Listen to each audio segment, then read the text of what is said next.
الحمدللہ رب العالمین والصلاة والسلام علی قائد الغر المحجلین نبینا محمد وعلی آلہ وصحبہ اجمعین وبعد۔ محترم بھائیوں اور بہنوں، ہر دن کے جیسے آج کے کلاس میں ہم سب سے پہلے قرآن کریم سے ایک چھوٹی سی سورہ سیکھتے ہیں اور پھر انشاءاللہ ایک حدیث کا مفہوم سمجھیں گے اور پھر آج کا پیغام ہوگا۔ تو آج کی سورہ الہمزہ ہے۔ بسم اللہ الرحمن الرحیم۔ ویل لکل ہمزۃ لمزہ، ویل لکل ہمزۃ لمزہ۔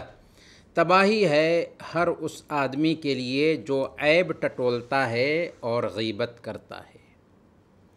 تباہی ہے، بربادی ہے، ہلاکت ہے ہر اس آدمی کے لیے جو عیب ٹٹولتا ہے اور غیبت کرتا ہے، پیٹھ پیچھے عیب بیان کرتا ہے۔ الذی جمع مالا وعددہ، جس نے مال جمع کیا اور اسے گن گن کر رکھا۔ یحسب ان مالہ اخلدہ، وہ سمجھتا ہے کہ اس کا مال اس کو ہمیشہ زندہ رکھے گا۔ کلا لینبذن فی الحطمہ، ہرگز نہیں، وہ چکنا چور کر دینے والی جگہ میں پھینک دیا جائے گا، توڑ پھوڑ کر دینے والی جگہ میں پھینک دیا جائے گا۔ وما ادراک ما الحطمہ، اور تم کیا جانو کہ یہ توڑ پھوڑ کر دینے والی جگہ، چکنا چور کر دینے والی جگہ کیا ہے؟ نار اللہ الموقدہ، وہ اللہ رب العالمین کی بھڑکائی ہوئی، سلگائی ہوئی، دہکتی ہوئی آگ ہے۔ التی تطلع علی الافئدہ، جو دلوں تک پہنچ جائے گی۔ انہا علیہم مؤصدہ، وہ ان پر ڈھانک کر بند کر دی جائے گی۔ فی عمد ممددہ، اس حالت میں کہ وہ اونچے اونچے ستونوں میں گھرے ہوئے ہوں گے۔ اللہ تعالیٰ نے شروع ہی میں اس سورہ کے اندر فرمایا کہ ویل، ہلاکت ہے، تباہی ہے، بربادی ہے۔ کس کے لیے ہلاکت ہے؟ کس کے لیے تباہی ہے؟ کس کے لیے بربادی ہے؟ ہر اس شخص کے لیے جو عیب ٹٹولتا ہے اور غیبت کرتا ہے۔ ہمزہ اور لمزہ دو لفظ ہے۔ بعض اہل علم نے کہا کہ ہمزہ اور لمزہ ایک ہی معنی میں ہے، عیب ٹٹولنا، غیبت کرنا ایک ہی معنی میں ہے۔ اور کچھ نے کہا کہ ہمزہ وہ ہے جو سامنے میں برائی کرتا ہے، اور لمزہ وہ ہے جو پیٹھ پیچھے کسی کی برائی کرتا ہے۔ ہمزہ وہ ہے جو سامنے میں برائی کرے، اور لمزہ وہ ہے جو پیٹھ پیچھے کسی کی برائی کرے۔ اور بعض اہل علم کا کہنا ہے کہ ہمزہ وہ ہے جو آنکھوں اور ہاتھوں کے اشارہ سے برائی کرے، کیونکہ آنکھ کے اشارہ سے بھی کسی کی برائی کی جاتی ہے۔ آنکھ کا اشارہ کر کے بتلایا جاتا ہے، اس کی عیب کو دکھایا جاتا ہے، اور ہاتھ سے بھی کسی کی برائی کی جاتی ہے۔ تو ہمزہ وہ ہے جو آنکھوں اور ہاتھوں کے اشارہ سے برائی کرے، اور لمزہ وہ ہے جو زبان سے برائی کرے۔ بہرکیف اللہ رب العالمین نے اس سورہ کی شروعات میں فرمایا کہ ہلاکت ہے، تباہی ہے، بربادی ہے ہر اس شخص کے لیے جو عیب ٹٹولتا ہے اور غیبت کرتا ہے۔ آگے اللہ نے ایسے شخص کی قبیح اور بھی عادتوں کو بیان کیا۔ الذی جمع مالا وعددہ، جس نے مال کو جمع کیا، مال کو اکٹھا کیا اور اسے گن گن کر رکھا۔ یعنی مال کو وہ جمع کرنے والا ہے اور مال کو روک کر رکھنے والا ہے۔ یاد رکھیں کہ مال جمع کرنا کوئی عیب کی بات نہیں. اسلام پراکرتک دھرم ہے، ہمارے نیچر سے لگتا ہوا مذہب ہے، اس لیے اسلام نے ہمیں مال جمع کرنے پر ابھارا ہے، مال کمانے پر ابھارا ہے. نعم المال الصالح للرجل الصالح، کہ نیک آدمی کے لیے مال کیا ہی اچھی چیز ہے. لیکن یہاں مراد یہ ہے کہ وہ مال تو جمع کرتا ہے، گن گن کر رکھتا ہے، لیکن اس کا حق ادا نہیں کرتا، کیونکہ مال میں غریبوں کا بھی حق آتا ہے، مال میں زکوٰۃ آتی ہے، مال میں غریبوں کا حق آتا ہے. گویا کہ وہ اللہ کے راستے میں خرچ نہیں کرتا ہے، زکوٰۃ نہیں نکالتا ہے، بخیلی کرتا ہے، کنجوسی کرتا ہے اور مال کو گن گن کر رکھتا ہے. ایسے لوگوں کے بارے میں اللہ رب العالمین نے فرمایا کہ ان کے لیے تباہی ہے، بربادی ہے، ہلاکت ہے. اللہ تعالیٰ سورۃ التوبہ آیت نمبر 55 میں فرماتا ہے فَلَا تُعْجِبْكَ أَمْوَالُهُمْ وَلَا أَوْلَادُهُمْ إِنَّمَا يُرِيدُ اللَّهُ لِيُعَذِّبَهُمْ بِهَا فِي الْحَيَاةِ الدُّنْيَا وَتَزْهَقَ أَنفُسُهُمْ وَهُمْ كَافِرُونَ، کہ ان کے مال و دولت اور ان کی اولاد کی جو زیادتی ہے ان کو دیکھ کر کے آپ دھوکہ میں نہ آئیں. اللہ تعالیٰ چاہتا یہ ہے کہ انہی کے ذریعہ ان کو دنیا کی زندگی میں عذاب میں مبتلا رکھے، اسی مال کے ذریعہ ان کو دنیا کی زندگی میں عذاب میں مبتلا رکھیں. اور اگر ان کی جان بھی جائے تو کس چیز میں؟ اس حالت میں کہ وہ حق کا انکار کرنے والے ہوں، تاکہ سخت سے سخت وہ عذاب کا مزہ چکھیں. اور بخاری اور مسلم کی وہ حدیث تو بہت مشہور ہے جو ہم نے کتاب التوحید میں پڑھی بھی تھی، تعیس عبد الدینار تعیس عبد الدرہم، درہم اور دینار کا بندہ برباد ہوا، ہلاک ہوا. جی ہاں، تعیس عبد الدرہم تعیس عبد الدینار، دینار کا بندہ اور درہم کا بندہ ہلاک اور برباد ہو.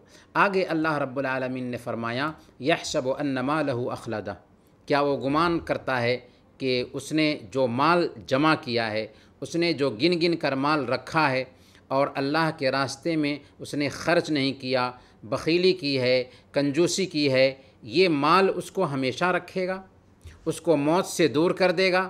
ہرگز نہیں. اس کا یہ گمان غلط ہے. یہ گمان اس کو اپنے ذہن سے کھرچ کے نکال دینا چاہیے. ایک دن اسے مرنا ہے اور اپنے کیے ہوئے عمل کا حساب و کتاب اللہ رب العالمین کو دینا ہے. کلا لینبذن فی الحطمہ، ہرگز نہیں، وہ چکنا چور کر دینے والی جگہ، توڑ پھوڑ کر دینے والی جگہ میں پھینک دیا جائے گا. یہ توڑ پھوڑ کر دینے والی جگہ کیا ہے؟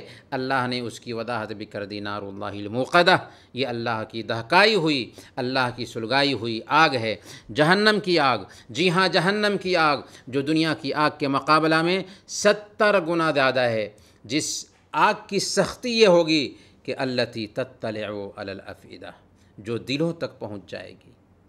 دنیا کی جو آگ ہوتی ہے، انسان کو اگر اس آگ میں ڈالا جائے تو اس سے پہلے کہ آگ اس کے دل تک پہنچے اس کی روح نکل جاتی ہے. لیکن جہنم کی جو آگ ہوگی انسان کے دلوں تک پہنچ جائے گی اور اسے موت بھی نہیں آئے گی.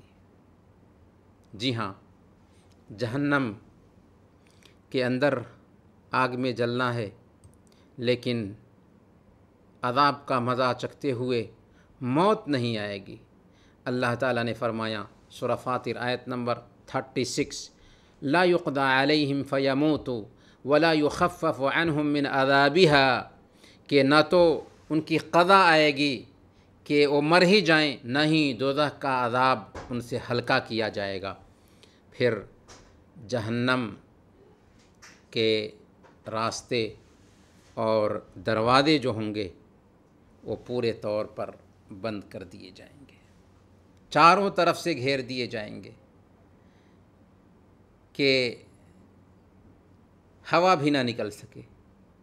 انہیں لوہوں کی میخوں کے ساتھ باندھ دیا جائے گا اور لمبے لمبے ستونوں کی طرح ہوں گے، کوئی بھی اس میں سے نکل نہیں پائے گا.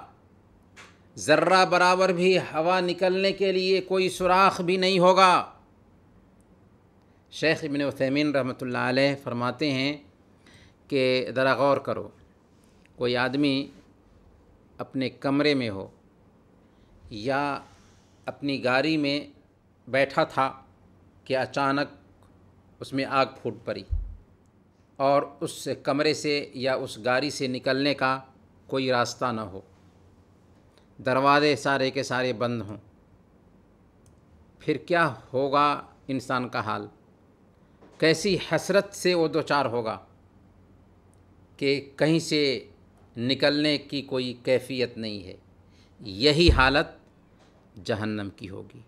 گویا کہ جیسے ایک انسان کمرے میں بند ہو اور چاروں طرف سے آگ لگ جائے اور نکلنے کا کوئی راستہ نہیں، بالکل ویسے ہی جہنم کی کیفیت ہوگی کہ جہنم میں ایک سوراخ تک نہیں ہوگا اور آگ دہکائی جائے گی اور اسی میں جلنا ہوگا۔ ایک مومن کو چاہیے کہ وہ ان برے صفات سے اپنے آپ کو بچائے، غیبت سے، لعن طعن سے، اور دوسرے کے عیب کو تلاش کرنے سے بچے، مال کو گن گن کر جمع کر کے رکھنے اور غریبوں کا حق نہ ادا کرنے سے بچے، کیونکہ یہ وہ صفتیں ہیں جس کا بدلہ جہنم میں جلنا ہے۔ اللہ تعالی ہم سب کی حفاظت فرمائے۔ چلیں آج کی حدیث کی طرف چلتے ہیں۔ آج کی حدیث صحیح بخاری اور صحیح مسلم کی روایت ہے۔ حضرت ابو ہریرہ رضی اللہ تعالیٰ عنہ بیان کرتے ہیں کہ اللہ کے رسول صلی اللہ علیہ وسلم نے ارشاد فرمایا، من کان یؤمن باللہ والیوم الآخر فلیقل خیرا او لیصمت۔ جو آدمی اللہ پر اور آخرت کے دن پر ایمان رکھتا ہو اسے چاہیے کہ اچھی بات کہے یا چپ رہے۔ ومن کان یؤمن باللہ والیوم الآخر فلیکرم جارہ۔ جو آدمی اللہ پر اور آخرت کے دن پر ایمان رکھتا ہو اسے چاہیے کہ اپنے پڑوسی کی عزت کرے۔ ومن کان یؤمن باللہ والیوم الآخر فلیکرم ضیفہ۔ اور جو آدمی اللہ پر اور آخرت کے دن پر ایمان رکھتا ہو اسے چاہیے کہ اپنے مہمان کی عزت کرے، اپنے مہمان کی عزت کرے۔ اس حدیث میں اللہ کے رسول صلی اللہ علیہ وسلم نے سماجی زندگی کی 3 باتوں کی طرف اشارہ کیا ہے۔ سب سے پہلی بات کہ جو آدمی اللہ پر اور آخرت کے دن پر ایمان رکھتا ہو اسے چاہیے کہ اچھی بات کرے یا چپ رہے، بات ہو تو اچھی ہو یا پھر خاموشی اختیار کرے، کیونکہ ایک انسان جو کچھ بھی بولتا ہے اسے اس کے دائیں اور بائیں کندھے پر بیٹھے فرشتے نوٹ کر رہے ہیں۔ اللہ نے فرمایا ما یلفظ من قول الا لدیہ رقیب عتید۔ جو لفظ بھی زبان سے وہ نکالتا ہے اس کے لیے لکھنے والا ہر وقت تیار رہتا ہے۔ کسی اللہ والے نے بہت پتے کی بات کہی ہے، ذرا غور کیجئے گا اس لفظ پہ۔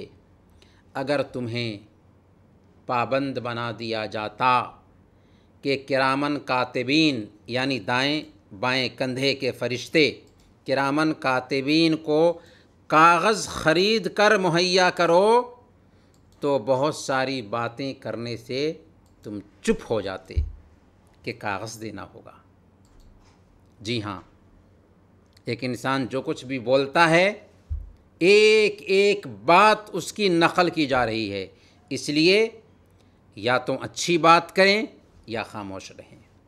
سنن ترمذی کی روایت ہے، حضرت معاذ بن جبل رضی اللہ تعالیٰ عنہ کو نصیحت کرتے ہوئے اللہ کے نبی صلی اللہ علیہ وسلم نے کہا تھا، کف علیک ھذا، اس کو بند رکھو۔ کس کو؟ زبان کو کنٹرول میں رکھو۔ حضرت معاذ رضی اللہ تعالیٰ عنہ نے پوچھا کہ اے اللہ کے نبی صلی اللہ علیہ وسلم، ہم اپنی زبان سے کوئی لفظ نکالتے ہیں تو کیا اس پر بھی ہماری گرفت ہونے والی ہے، اس پر بھی ہماری پکڑ ہونے والی ہے؟ تو اللہ کے نبی صلی اللہ علیہ وسلم نے فرمایا کہ تیری ماں تجھے گم کرے، اچھی طرح سے جان لو کہ لوگوں کو ان کے منہ کے بل یا پیشانی کے بل جہنم میں گرانے والی اسی کی زبان کی بری باتیں ہوں گی، اسی کی زبان کی کاٹی ہوئی کھیتیاں ہوں گی۔ جی ہاں، زبان سے اچھی باتیں کرتے ہیں تو اس کا اثر ہوتا ہے، لیکن زبان سے گندی باتیں ہوتی ہیں تو یہی باتیں ایک انسان کو جہنم میں بھی لے جانے کا سبب بنتی ہیں۔ اس لیے بات کرنی ہے تو اچھی بات کریں یا چپ رہیں، خاموش رہیں، کیونکہ چپ رہنا بھی اچھی صفت ہے۔ اللہ کے نبی صلی اللہ علیہ وسلم نے فرمایا من صمت نجا، من صمت نجا، جو چپ رہا نجات پا گیا، جو چپ رہا نجات پا گیا، من صمت نجا۔ دوسری بات جو اس حدیث میں بیان کی گئی ہے وہ ہے جو آدمی اللہ اور آخرت کے دن پر ایمان رکھتا ہو اسے چاہیے کہ اپنے پڑوسی کی عزت کرے، پڑوسی کا سمان کرے، پڑوسی کا رسپیکٹ کرے۔ پڑوسی کی عزت کا مطلب ہے کہ اس کا احترام کیا جائے، اس کا حق ادا کیا جائے، اس کو کوئی تکلیف نہ پہنچائی جائے، اس کی ضرورت پوری کی جائے۔ صحیح بخاری اور صحیح مسلم کی روایت ہے، اللہ کے نبی صلی اللہ علیہ وسلم نے ارشاد فرمایا ما زال جبریل یوصینی بالجار حتی ظننت انہ سیورثہ۔ جبریل علیہ السلام مجھے پڑوسی کے حق کے بارے میں اس قدر وصیت کرتے رہے، اس قدر وصیت کرتے رہے کہ مجھے ایسا ڈر ہونے لگا کہ شاید پڑوسی کو ہمارے مال کا حقدار نہ بنا دیا جائے، پڑوسی کو ہمارا وارث نہ بنا دیا جائے۔ بلکہ اللہ کے رسول صلی اللہ علیہ وسلم نے ایک مرتبہ فرمایا تھا کہ واللہ لا یؤمن، واللہ لا یؤمن، واللہ لا یؤمن، اللہ کی قسم وہ مومن نہیں، اللہ کی قسم وہ مومن نہیں، اللہ کی قسم وہ مومن نہیں۔ پوچھا گیا کہ کون یا رسول اللہ؟ آپ نے فرمایا الذی لا یأمن جارہ بوائقہ، جس کی شرارت سے اس کا پڑوسی محفوظ نہ ہو وہ مومن نہیں۔ یہ بھی صحیح بخاری اور مسلم کی روایت ہے۔ اور طبرانی کی ایک روایت میں اللہ کے نبی صلی اللہ علیہ وسلم فرماتے ہیں لیس بمؤمن من بات شبعان وجارہ الی جنبہ جائع وہو یعلم، وہ مومن نہیں ہے، اس کے اندر ایمان نہیں ہے جو پیٹ بھر کر آسودہ ہو کر رات گزارے جبکہ اس کا پڑوسی بھوکا ہو اور اسے اس کا علم ہو، وہ مومن نہیں ہے۔ گویا کہ پڑوسیوں کا بھی حق ہے۔ ایمان کی مانگ یہ ہے، ایمان کا تقاضا یہ ہے کہ ہم پڑوسیوں کا حق ادا کریں، اگر پڑوسی ہمارے محتاج ہیں تو ان کی مدد کریں۔ تیسری بات جو اس حدیث میں بیان کی گئی ہے وہ یہ ہے کہ جو آدمی اللہ تعالیٰ اور آخرت کے دن پر ایمان رکھتا ہو وہ مہمان کی عزت کرے۔ مہمان نوازی اچھی صفت ہے، نبیوں اور رسولوں کی تعلیم ہے۔ حضرت ابراہیم علیہ السلام کے پاس جب دو فرشتے انسانی شکل میں آئے تھے تو ابراہیم علیہ السلام نے باضابطہ بچھڑا بھون کر ان کی خدمت میں پیش کیا تھا، حالانکہ وہ تو فرشتے تھے، وہ کھانا کھاتے تو کیسے۔ برکیف اس سے پتہ یہ چلتا ہے کہ مہمان کا رسپیکٹ ہونا چاہیے، احترام ہونا چاہیے۔ اور اللہ کے نبی صلی اللہ علیہ وسلم نے فرمایا کہ 3 دن اور 3 رات مہمان کی ضیافت کرنی چاہیے، اس سے زیادہ اگر مہمان ٹھہرتا ہے تو جو کچھ بھی تم خرچ کرو گے وہ دان ہوگا، صدقہ ہوگا۔ آج کا پیغام اسلامی فیملی لائف۔ آج ہم اسلامی فیملی لائف کے بارے میں بات کریں گے۔ سب سے پہلے یہ لائف اگر ایک نئے مسلمان کی ہے تو ایک آدمی جس دن اسلام قبول کرتا ہے اسی دن سے اس مسلمان کی ذمہ داری بن جاتی ہے کہ اپنے جو غیر مسلم رشتہ دار ہیں ان سے وہ اچھا سے اچھا معاملہ کرے، کیونکہ اسلام رشتہ کاٹتا نہیں بلکہ رشتہ کو مضبوط کرتا ہے۔ اسلام لانے کے بعد فیملی لائف کی کیا شکل ہوگی، تو اس سلسلے میں پہلی شکل تو یہ ہو سکتی ہے کہ شوہر بیوی دونوں ایک ساتھ ہی اسلام قبول کریں۔ اگر ایک ساتھ ہی اسلام قبول کرتے ہیں تو دونوں کا نکاح باقی رہے گا، دوبارہ نکاح پڑھانے کی ضرورت نہیں ہے، پرانے نکاح پر ہی وہ لوگ باقی رہیں گے۔ ہاں، اگر کسی نے کسی محرم عورت سے شادی کی تھی تو اسلام قبول کرتے ہی ان کے بیچ میں طلاق ہونی چاہیے. جیسے بہن کی بیٹی سے اس نے شادی کر رکھی تھی، کچھ جگہوں پر ہندوستان میں بھی ہوتا ہے، تو طلاق دینا ضروری ہے. یا دو بہنوں کو اس نے جمع کر رکھا تھا تو ایک کو طلاق دینا ضروری ہے. یہ پہلی شکل ہوئی. دوسری شکل یہ ہے کہ اگر شوہر نے اسلام قبول کیا لیکن بیوی نے اسلام قبول نہیں کیا تو اس میں دو شکل آئے گی. اگر بیوی یہودی یا عیسائی ہو تو دونوں کا تعلق باقی رہے گا، کیونکہ اللہ تعالیٰ فرماتا ہے والمحصنات من الذین اوتوا الکتاب من قبلکم، کہ وہ پاک دامن عورتیں بھی تمہارے لیے حلال ہیں جو اہل کتاب میں سے ہوں.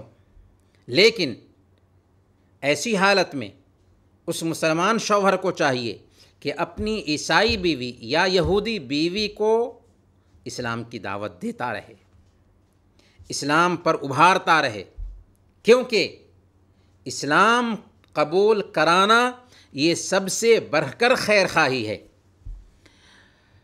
اور اگر بیوی کا تعلق ہندو مذہب، بدھ مت یا دوسرے کسی بھی مذہب سے ہے تو 3 مہینے تک انتظار کرنا ہوگا. اگر اس مدت میں اسلام قبول کر لیتی ہے تو دوبارہ نکاح پڑھانے کی ضرورت نہیں ہے، اور اگر اس مدت میں اسلام قبول نہیں کی تو یہ رشتہ ختم ہو جائے گا. اور اگر 3 مہینے کے بعد اسلام قبول کرتی ہے تو دوبارہ نکاح پڑھانا ہوگا، کیونکہ اللہ تعالیٰ نے قرآن کریم میں سورہ الممتحنہ آیت نمبر 10 کے اندر فرمایا وَلَا تُمْسِكُوا بِعِصَمِ الْكَوَافِرِ، کافر عورتوں سے شادی نہ کرو. تو ایک مسلمان کافر عورت سے شادی نہیں کر سکتا یا ایک مسلمان کافر عورت کے ساتھ نہیں رہ سکتا. تیسری شکل بنتی ہے کہ عورت اسلام قبول کرتی ہے اور شوہر نے اسلام قبول نہیں کیا، یعنی ایک بہن ہے جو اسلام قبول کر رہی ہے اور اس کے شوہر نے اسلام قبول نہیں کیا، تو بیوی اپنی پوری کوشش کرے گی کہ وہ اپنے شوہر کو اسلام قبول کرنے کی دعوت دے اور اس کے اسلام قبول کرنے کا انتظار کرے. اگر شوہر اسلام قبول کر لیتا ہے چاہے کتنے بھی دن میں ہو تو وہ پرانی شادی پر ہی اپنے شوہر کے پاس لوٹ سکتی ہے، کیونکہ حضرت زینب رضی اللہ تعالی عنہ بہت زمانے کے بعد حضرت ابو العاص رضی اللہ تعالی عنہ کے پاس لوٹ کر کے گئی تھیں جو بعد میں اسلام قبول کیے تھے. اگر کوشش کے بعد بھی شوہر نے اسلام قبول نہیں کیا تو دونوں کا تعلق نہیں رہے گا، اب وہ دوسری جگہ شادی کر کے نئی زندگی شروع کر سکتی ہے. دھیان رہے کہ اسلام قبول کرنے کے بعد ایک عورت اپنے شوہر کے حوالے خود کو نہیں کر سکتی پہلے ہی دن سے، کیونکہ اللہ فرماتا ہے لا ہن حل لہم ولا ہم یحلون لہن، کہ نہ تو یہ عورتیں یعنی مسلمان عورتیں ان کے لیے حلال ہیں اور نہ ہی وہ ان کے لیے غیر مسلم ان کے لیے حلال ہیں. گویا کہ ایک مسلمان عورت کسی بھی صورت میں، چاہے اس کا شوہر عیسائی ہو، یہودی ہو، ہندو ہو، سکھ ہو، کسی بھی مذہب کا ماننے والا ہو، اس کے ساتھ میں وہ نہیں رہ سکتی. اسلام کی دعوت دے گی، اگر اسلام قبول کیا ٹھیک ہے، رشتہ باقی رہے گا، دوبارہ نکاح پڑھانے کی ضرورت نہیں، اور اگر اسلام قبول نہیں کیا تو دوسری جگہ رشتہ دیکھ سکتی ہے. اب سوال یہ ہے کہ بچوں کا کیا حکم ہے؟ تو یاد رکھیے کہ اسلام دین فطرت ہے اور ہر انسان اسلام پر ہی پیدا ہوتا ہے، لیکن ماحول، اندھ وشواس اور ماں باپ کی غلط تربیت کی وجہ سے بچہ بعد میں دوسرے دھرم کو اپنا لیتا ہے. اسی لیے اللہ کے نبی صلی اللہ علیہ وسلم نے صحیح بخاری اور مسلم کی روایت کے مطابق بیان فرمایا ما من مولود الا یولد علی الفطرہ فابواہ یہودانہ او ینصرانہ او یمجسانہ، کہ ہر بچہ اسلام پر پیدا ہوتا ہے، دین فطرت پر پیدا ہوتا ہے۔ یہ الگ بات ہے کہ اس کے ماں باپ اس کو یہودی بنا دیتے ہیں یا عیسائی بنا دیتے ہیں یا مجوسی بنا دیتے ہیں۔ لیکن غیر مسلموں کے بچے اگر وفات پا جاتے ہیں تو دنیاوی زندگی میں تو ان کے ساتھ غیر مسلموں جیسا ہی ویوہار کیا جائے گا، ہاں قیامت کے دن اللہ ان کو آزمائے گا۔ اگر وہ کامیاب ہوئے تو جنت میں جائیں گے اور ناکام ہوئے تو جہنم میں جائیں گے۔ صحیح بخاری کی روایت میں اللہ کے نبی صلی اللہ علیہ وسلم سے کافروں کے بچوں کے بارے میں پوچھا گیا تھا تو آپ نے فرمایا کہ اللہ اذ خلقہم اعلم بما کانوا عاملین، کہ جب اللہ تعالیٰ نے ان کو پیدا کیا تو وہ بہتر جانتا ہے کہ وہ کیا عمل کریں گے۔ تو اگر اچھا عمل کرنے والے ہوں گے تو جنت میں جائیں گے، اور اگر برا عمل کرنے والے ہوں گے تو جہنم میں جائیں گے۔ ہاں اگر ماں باپ اسلام قبول کرتے ہیں اور بچے چھوٹے ہیں تو ماں باپ کے تابع ہوں گے، ان کو بھی اسلام قبول کرانے کی ضرورت نہیں کیونکہ وہ خود مسلمان ہیں۔ اب آئیے ایک نارمل فیملی لائف کے تعلق سے بات کرتے ہیں۔ اسلام میں فیملی کیسے بنائیں؟ اسلام ہمیں شادی کرنے پر اسلام جوگی پن کو پسند نہیں کرتا۔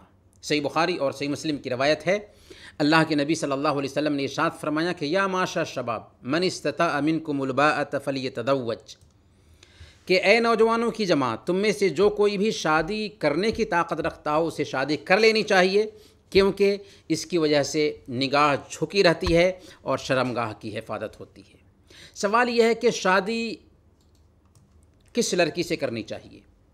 صحیح بخاری اور صحیح مسلم کی روایت ہے، اللہ کے نبی صلی اللہ علیہ وسلم نے ارشاد فرمایا کہ ایک عورت سے 4 چیزوں کی وجہ سے شادی کی جاتی ہے، اس کے مال کی وجہ سے، اس کے خاندان کی وجہ سے، اس کی خوبصورتی کی وجہ سے، اس کے دین کی وجہ سے، لیکن تم دیندار عورت کو ترجیح دو۔ اس کا مطلب یہ نہیں کہ مال کی اہمیت نہیں ہے یا خوبصورتی کی اہمیت نہیں ہے، خاندان کی اہمیت نہیں، ان کی بھی اہمیت ہے، اسی لیے ان چیزوں کو دیکھا جاتا ہے، لیکن اس کے ساتھ ساتھ سب سے زیادہ جو اہمیت ہے وہ ہے دین۔ اور لڑکے میں کیا دیکھنا چاہیے کہ اس کا اخلاق اچھا ہو۔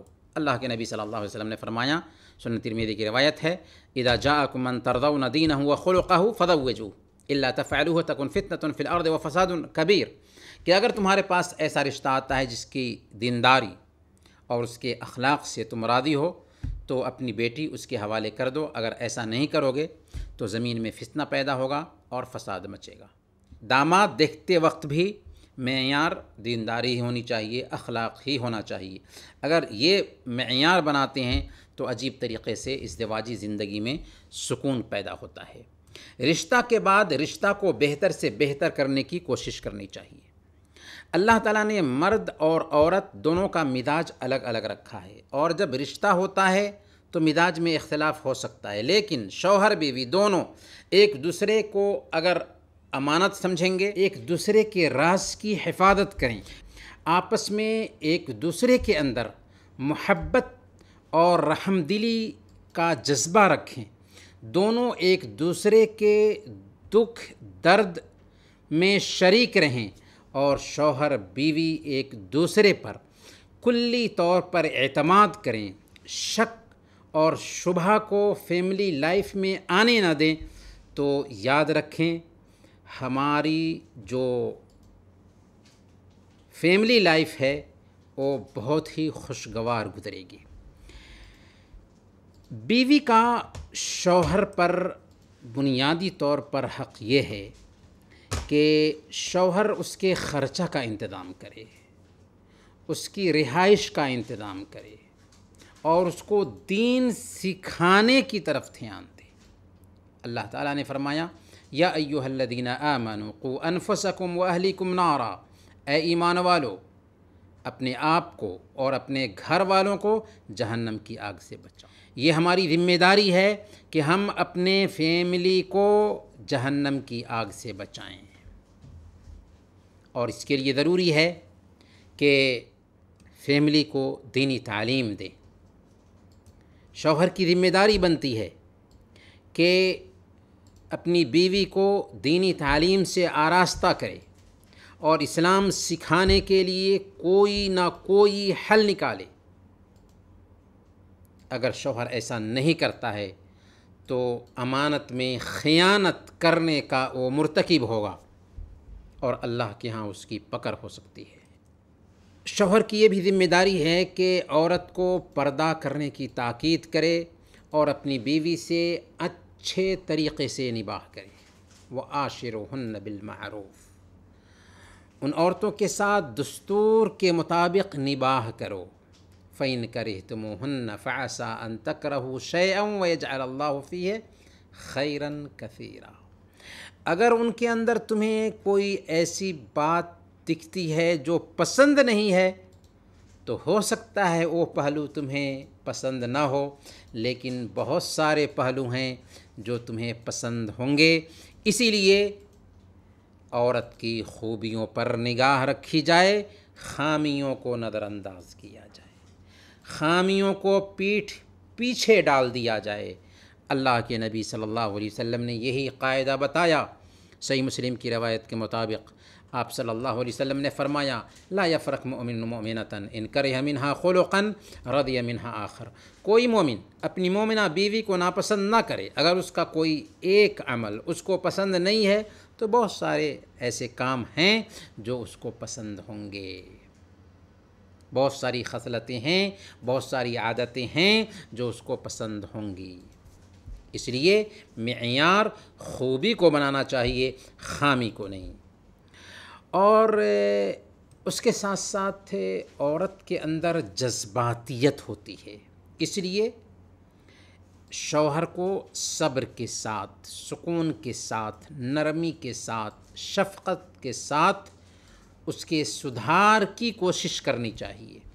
صحیح بخاری اور صحیح مسلم کی روایت ہے، اللہ کے نبی صلی اللہ علیہ وسلم نے ارشاد فرمایا کہ عورتوں کے ساتھ اچھا سلوک کرو، استوصوا بالنساء خیرا، کیونکہ عورت پسلی کی ہڈی سے پیدا کی گئی ہے اور پسلیوں میں سب سے زیادہ ٹیڑھا اوپر والا حصہ ہوتا ہے، اس کو سیدھا کرو گے تو ٹوٹ جائے گا، اور اگر اس کو چھوڑے رہو گے تو اس میں ٹیڑھا پن ہی رہے گا۔ اس لیے عورتوں کے ساتھ اچھا سلوک کرو، اور یہ ٹیڑھا پن عورت کے اندر عیب نہیں بلکہ خوبی ہے، اس لیے عورتوں کے ساتھ میں نرمی کا معاملہ کرنا چاہیے، بیوی سے بہترین گفتگو کرنی چاہیے، لہجہ کو نرم رکھنا چاہیے، میٹھی آواز میں گفتگو کرنی چاہیے۔ عورت جو آپ کے بچوں کی تربیت میں تھکتی ہے، کھانا بنانے میں پریشان ہوتی ہے، گھر کی صفائی ستھرائی میں وقت لگاتی ہے، کپڑے صاف کرتی ہے اور ہر وقت سجاوٹ اور بناوٹ میں لگی رہتی ہے، شوہر کے چند میٹھے بول اس کی ساری پریشانی کو ختم کر دیتے ہیں اور پھر وہ تازہ دم ہو کر کام میں لگ جاتی ہے۔ اس لیے شوہر کو تعریف کے دو بول بولنے میں بخیلی سے کام نہیں لینا چاہیے، جھجھک محسوس نہیں کرنی چاہیے۔ بیوی کی رائے کا بھی احترام کرنا چاہیے، کبھی کبھی بیوی کے مشورہ میں برکت ہوتی ہے اور الجھے مسائل سلجھ جاتے ہیں۔ صلح حدیبیہ کے موقع سے اللہ کے رسول صلی اللہ علیہ وسلم صحابہ کرام کو قربانی کرنے اور سر حلق کرانے کا حکم دیتے ہیں، لیکن کسی صحابی نے تعمیل حکم نہیں کیا کیونکہ جذبات کا مسئلہ تھا۔ حضرت ام سلمہ رضی اللہ تعالی عنہ مشورہ دیتی ہیں کہ یا رسول اللہ آپ خود جائیے، اپنی قربانی کیجئے اور بال مڑوا لیجئے۔ چنانچہ اللہ کے نبی صلی اللہ علیہ وسلم نے ایسا کیا تو سارے صحابہ نے اٹھ کر کے آپ کی پیروی کی، قربانی کی اور بال مڑوانے لگے۔ گھریلو کام کاج میں بھی بیوی کا ساتھ دینا چاہیے اور ہاتھ بٹانے کی کوشش کرنی چاہیے۔ صحیح بخاری کی روایت ہے، حضرت عائشہ صدیقہ رضی اللہ تعالی عنہ بیان فرماتی ہیں کہ اللہ کے نبی صلی اللہ علیہ وسلم گھر والوں کی خدمت میں لگے رہتے تھے، جب نماز کا وقت ہوتا تو نماز کے لیے نکل جاتے تھے، اور آپ نے یہ بھی فرمایا خیرکم خیرکم لأہلہ وأنا خیرکم لأہلی، تم میں سے بہتر وہ ہے جو اپنے گھر والوں کے لیے بہتر ہو، اور میں تم سب میں اپنے گھر والوں کے لیے سب سے بہتر ہوں۔ اب سوال یہ ہے کہ شوہر کا کیا حق ہے بیوی پر؟ تو بیوی کو چاہیے کہ شوہر کی ہر جائز بات مانے اور اسے پورا کرنے کی کوشش کرے، شوہر کی اطاعت کرے، اس کی بات پر دھیان دے۔ مسند احمد کی روایت ہے، حضرت حسین بن محسن رضی اللہ تعالیٰ عنہ کا کہنا ہے کہ ان کی پھوپھی نے انہیں بتایا کہ ایک بار کسی کام سے میں اللہ کے نبی صلی اللہ علیہ وسلم کے پاس گئی تو آپ نے مجھ سے پوچھا کہ اے عورت، کیا تو شوہر والی ہے؟ تو میں نے کہا کہ جی ہاں، میں شوہر والی ہوں۔ تو آپ نے فرمایا کہ تم اس کے لیے کیسی ہو، یعنی اپنے شوہر کے لیے کیسی ہو؟ میں نے کہا کہ میں کسی بھی معاملے میں ان کی نافرمانی نہیں کرتی سوائے اس کے کہ کوئی کام میری طاقت سے باہر ہو۔ آپ صلی اللہ علیہ وسلم نے فرمایا فَأَيْنَ أَنْتِ مِنْهُ فَإِنَّمَا هُوَ جَنَّتُكِ وَنَارُكِ، تم دیکھ لو کہ اس کے ساتھ تمہارا معاملہ کیسا ہے، کیونکہ وہی تمہاری جنت ہے، وہی تمہارے لیے جہنم ہے۔ یعنی ان کی خدمت کر کے جنت میں جاؤ گی اور ان کو ناراض کر کے جہنم میں جانے کے لیے راستہ ہموار کرو گی۔ اور صحیح بخاری اور مسلم کی روایت ہے، اللہ کے نبی صلی اللہ علیہ وسلم نے ارشاد فرمایا اذا دعا الرجل امرأته الى فراشه فلم تأته فبات غضبان عليها لعنتها الملائکۃ حتى تصبح، کہ جب مرد اپنی بیوی کو اپنے بستر پر بلائے اور وہ نہ جائے اور شوہر ناراضگی کی حالت میں رات گزار دے تو فرشتے پوری رات اس عورت پر صبح تک لعنت بھیجتے رہتے ہیں۔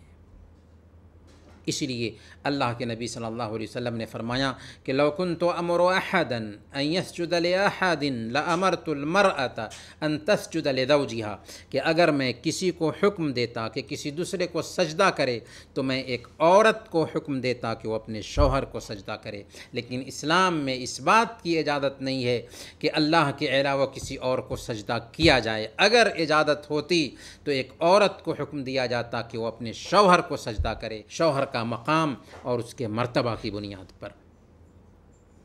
شوہر کے گھر سے بھی بیوی کو چاہیے کہ اگر وہ نکلتی ہے تو اس سے اجازت لے کر کے کہیں جائے۔